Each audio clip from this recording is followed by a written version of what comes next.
Today I'd like to talk about self-controlled traffic flow and what are the benefits. You've probably heard about phantom traffic jams, and this is basically coming from systemic instability, so small perturbations in the flow are basically amplified, giving rise to a domino effect. And in cities, things are even worse because cities are based on network interactions, and you all know these terrible traffic jams that are actually forming in many places. However, there is hope, and actually, the innovative self-control approach that we have developed was inspired by an observation that I made in Egypt. And as you can see over here, we have an intersection without any policemen or traffic signals, and still it seems to work well. So it's self-organizing, despite the diversity of different traffic participants. And I figured out that the reason for this was that it had a particular design which enabled people to adapt in such a way that everyone would find a gap in the traffic flow that had to be crossed. And we eventually developed this new self-control approach for traffic lights, which basically works very much different from what we do today. Rather than trying to control the traffic flows, we let the traffic flows control the traffic lights.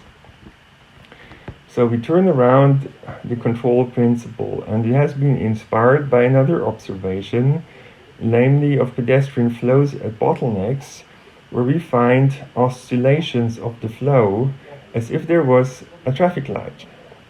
But there is no traffic light, and in fact the oscillations come about by a variation of the pressure in the crowd. And so the idea came up that we could actually let the traffic flows control the traffic lights. That means we could define a pressure principle based on demand that would turn traffic lights red or green.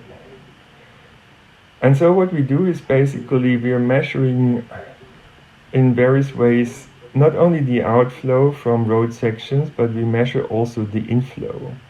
And that allows for a very short-term traffic prediction, and considering that allows us basically to do a phenomenal job, as we'll see in a minute, just based on real-time feedback to these anticipated values of traffic demand. What we've done is we have compared at least 3 principles of traffic light control. One based on a central control center, which basically tries to collect as much data as possible and to come up with an optimal plan, like a benevolent dictator. But it turns out that traffic light optimization is an NP-hard control problem, and basically in a reasonably sized cities, even supercomputers cannot do it perfectly. So you need to make simplifications. And therefore we have tried out decentralized approaches, where the traffic lights respond to the traffic flow just in the neighboring street sections. And that implies that every intersection is trying to do the best job it can do, but there's no coordination between neighboring intersections. And the third approach, which we call other regarding coordination, is actually paying attention to the neighboring intersection. Not more than that, but this enables coordination between the intersections and the traffic flows over there. And as you can see over here, the results are very promising. The red line corresponds to the top-down control by the traffic control center. And so you see that the queue length of vehicles increases with the capacity utilization, basically the traffic volume.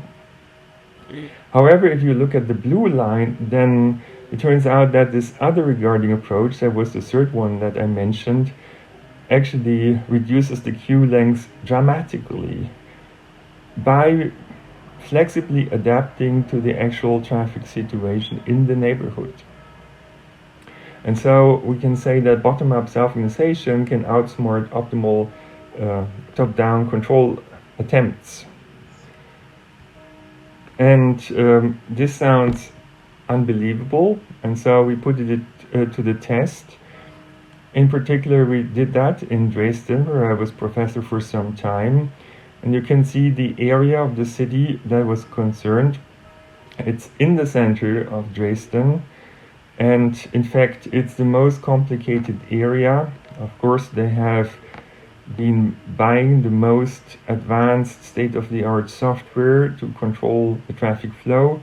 This software produces green waves and it's also adaptive, but they couldn't prioritize public transportation, which they wanted to do. But if they did that, basically this interrupted the green waves and it destroyed the flow in such a way that a monster traffic jam would come up quickly and it would stay there for hours. We've been able to come up with a better approach, which is benefiting not only cars, but also benefiting public transportation, pedestrians and cyclists, and also the environment. That means nature is benefiting too. And this has actually been evaluated independently, and I would say even secretly, by another institute. And it came to really very strong results. It showed that this approach is much better than what was available before. We are now talking about another city, a city in Switzerland called Lucerne. And there were newspaper reports about it. So they say, thanks to the super traffic light, everyone needs to wait for a shorter time period. More green for everyone. And here you can actually see the effectiveness of this approach. So on top you see a lot of red, which corresponds to the traffic jams forming behind the red lights. On the bottom is what you get with the self-control approach. That means a lot less waiting of cars. And so protecting our environment can actually benefit everyone if we just do it the right way. There's actually a patent for this, which can be licensed also in India. And the very same principles can in principle also be applied to logistics and supply networks to make them more effective. Because many of the problems in supply networks and logistics are very similar to the traffic jams that we've been talking about before. Actually, we have been working together with Infineon, which is a wafer production company that you probably know.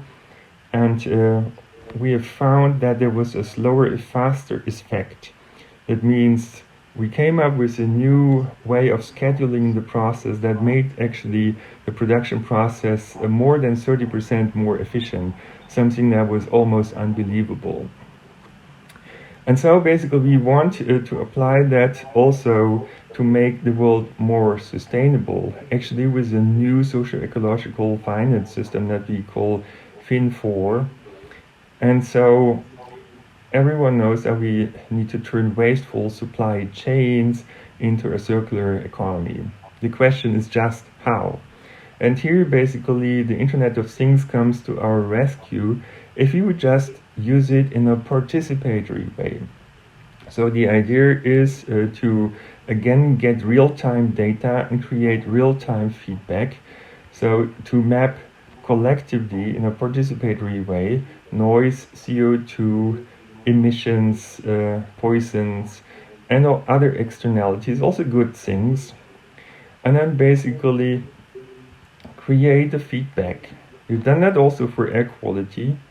The feedback should make sure that positive externalities are increased, negative ones are reduced, and fair compensation is ensured.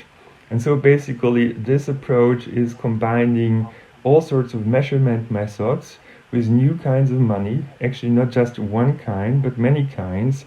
So it's a multi-dimensional feedback and incentivation approach that would introduce new forces into the markets and into the economy that would little by little lead to improvement of the production processes and logistics, such that eventually by a co-creation process and a co-evolution process we would get towards a circular economy.